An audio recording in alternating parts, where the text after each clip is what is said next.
বাম দিকে পুরুলিয়া আর এই ডান দিকে মানবাজার। আর এটা হচ্ছে পুরুলিয়ার বিখ্যাত তালতলের হাট, পুরুলিয়ার অন্যতম বড় গরু কাড়ার হাট। এবং শুধু গরু কাড়া কেন, ছাগল, ভেড়া, মুরগি সবই পাওয়া যায়। আর এই বাঁদিকে কাড়া কেনা বেচা হচ্ছে। এবার এই হরি মন্দিরটা পার হয়ে সামনের দিকে চললাম। এদিকে গরু কেনা বেচা হচ্ছে। এই যে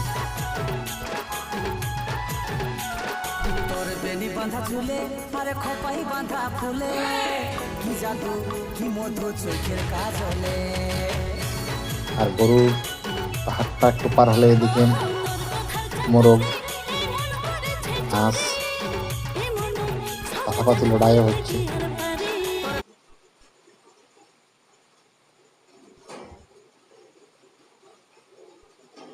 এদিকে খুন্তি, হাতা, বঠিন। আর এটা থেকে একটুকু এগিয়ে গেলে ছাগল, ভেড়ার হাট। প্রতি রবিবার এই হাট বসে, আপনারা চাইলে আসতে পারেন।